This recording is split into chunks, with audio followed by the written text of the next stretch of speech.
Hello, beautiful friends. Welcome to Daydreamers Barn. My name is Jess. I'm Chris.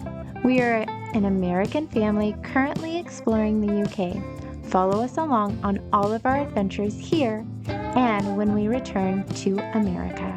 We hope you follow along with us and enjoy this channel. Hello, friends, and welcome back. It's me, Jess.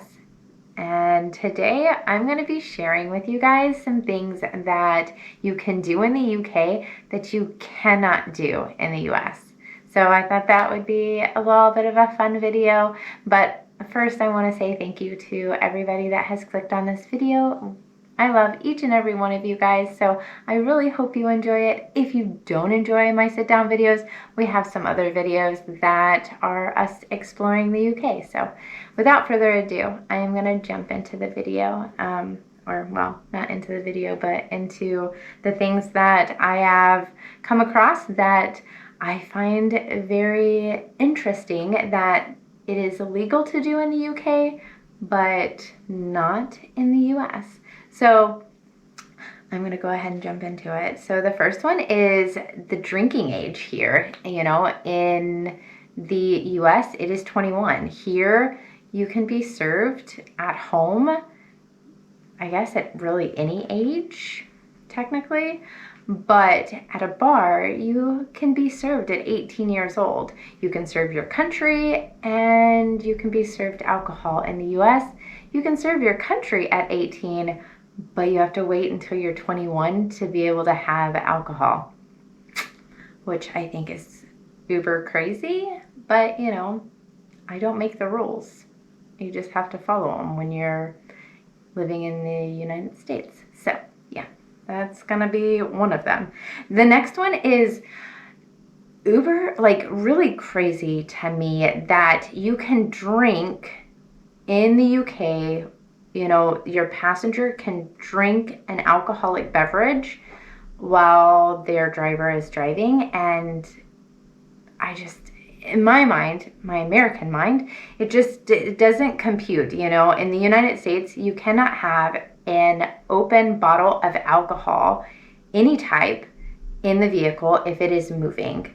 If you are in a moving state, no open container at all. You can get in trouble. So I just think that's totally different in the UK and in the US. It's very different.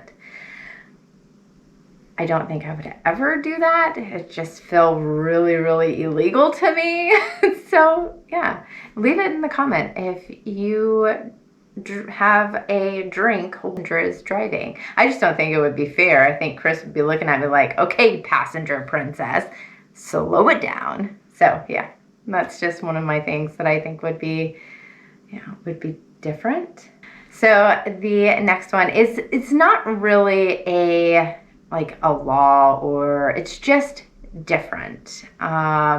People have brought it to my attention, and I've noticed it while, Chris and I both noticed it while watching our favorite reality TV shows that are here in the UK. That in the US, we wash our dish, we use water and soap, and we wash our dishes in one sink, and then we rinse our dishes in another sink, and then we put them on the drying rack, or we dry them off and put them away. We have noticed on many occasions that it is, people will fill the sink up, put water in it, wash your dish, and then take your dish from wash it, and it's still got bubbles all over it, and you take it and you put it directly into the drying rack. Doesn't it taste like bubbles? It just freaks me out. I rinse, we wash, and then we rinse, and then we put it to dry, or we dry it off and then put it away. I don't know. I think, you would get little bubbles, maybe not. But it's just weird to me. I have always washed in one sink, and then you you rinse it in the other, and then you put it down. It's just one of the many things that we do differently. in the US and in the UK, because we were looking at houses here to rent and all of them only had one sink. And I'm like, that's going to be so incredibly hard to wash and rinse your dishes because, you know, if you don't have a dishwasher, you have to wash all your dishes, let the water out, or you have to have another bucket to rinse and then put it to the side. It's just one of the many joys or struggles that we've been having here. It's not really a struggle, we make it work, but I just thought it would be funny to share with you guys one of the many differences that I have noticed. The next one is we were just in Norwich the other day and we were walking across the road and we were not in a designated, crosswalk.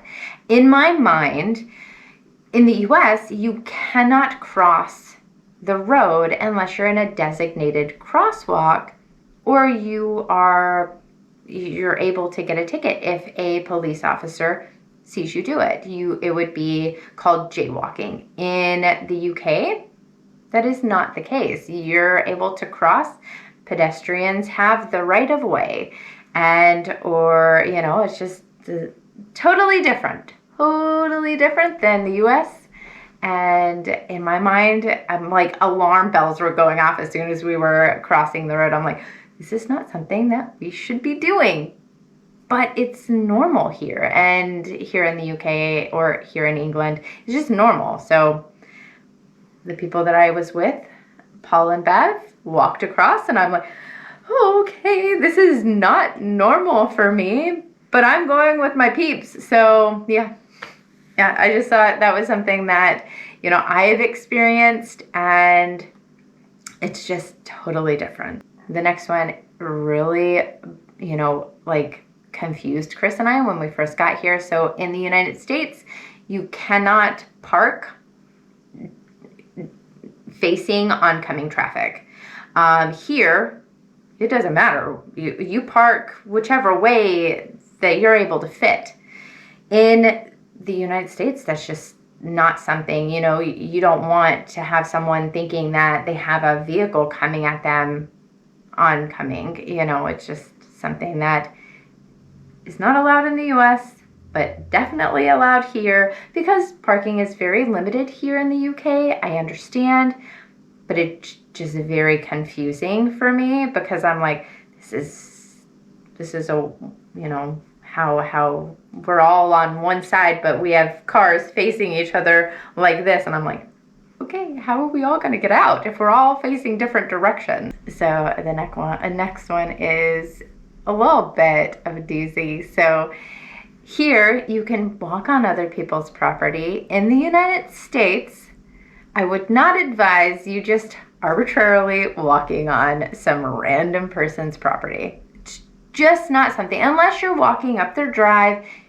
and you're just an innocent person, nothing's going to happen.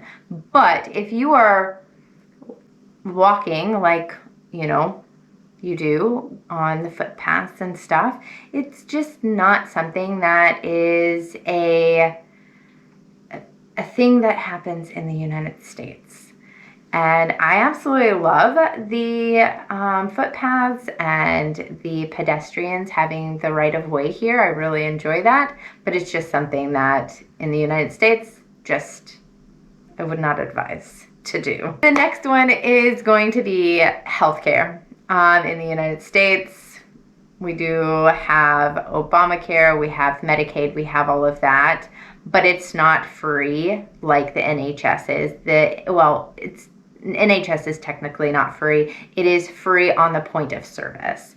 Taxes and all of that pay for the NHS, much like Medicare and all of those things in the United States, but it comes with a cost.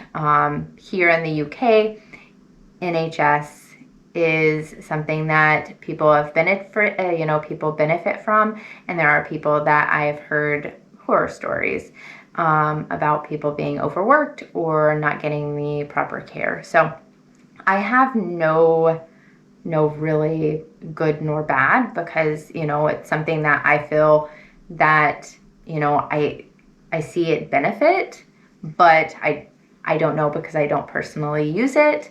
But it is something that is very drastically different than what is offered in the United States and what is offered here in the UK. So, yeah.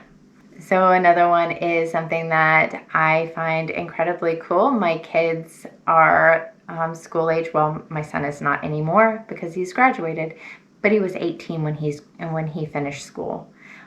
He can go to college now, but here in the UK, people can finish school at the age of 16, which, you know, if they want to go to further their education, they can at that point, but it's not something that is like you have to do it. So yeah, I think it's cool that you can finish at 16 and go on and do other things. In the United States, the typical age is 17 to 18 years old for graduating. In some worst case scenarios, older. So the next one is, I absolutely love it. We get our eggs from the farmer and they go directly on my counter or in my pantry. In the United States, our eggs are washed and put directly in the refrigerator. It is, I think, a law, if I'm not mistaken, in some states. And I feel that you're washing something that nature, you know, has a preservative, you know, to keep that egg good. And we're washing it and then we're putting a, you know what I mean, a chemical on it to then put it in the refrigerator. I'm not 100% sure. I just feel that I prefer the way that the UK does it, and that is the way I will continue doing it whenever I move back and have my own chickens on my farm. So it is completely different. I love the way the UK does it. Yes. Next one is going to be paying it. The UK, you pay the price you see on the tag. If I go into Tesco or Next, or I go into B&Q, I am paying the price on the tag at the checkout. Not in the United States. You have taxes that you are going to pay. So it's like you know what the tax is, but it's still something that you're being added at the end. I absolutely love how the UK does it. They give it to you. They're just like, here it is. VAT and everything is already included if they put VAT on it at all. So, which I like whenever they include it, VAT included. You know what I mean? So you know exactly that that price already includes the VAT tax. Or if the item does not get taxed at all, it doesn't say anything. So the last one, the 10th one, is going to be black currant bushes. So it is something that is now legal in the United States. Some of the states it is very, in the United States you have to have like a permit for it, but it's just something that hasn't taken off. So here in the UK, black currant is a big thing. In the United States, I wish it was, because of the benefits and because of the health benefits from the black currant. Okay, so the black currant bushes were grown in the United States in 1629. Then they were banned in 1911. And then they were, I guess, put back into where they weren't banned in 1966. And they just haven't picked up popularity again. So I don't know if it's because people don't talk about them much, but if I'm able to, I will grow one on my farm in Michigan. I will look into more in depth when I am moving into our home in Michigan. That is something that I will look at and try to get a blackcurrant bush. So yeah, that is all of the things that I have for you today to share. But I did want to say, you know, I am coming to you and I am just a real human. I am me. I am not scripted. I will have like things that I want to go over with you guys, but you're just getting raw, unscripted me. I find these things and I want to share them with you. And I absolutely love you guys. I just want you to know that y'all are getting the real me, and I make mistakes. And I hope you can love me, flaws and all, because I absolutely love each and every one of you. And I hope that you all have the most amazing day. As always, be good, make good choices, and be kind to someone today. Bye, y'all. Mwah. Friends, we hope you enjoyed today as we did. Here is a thank you to our channel members, the people that have sent us a super thanks, and the ones that have bought us a beer. We truly appreciate each and every one of you.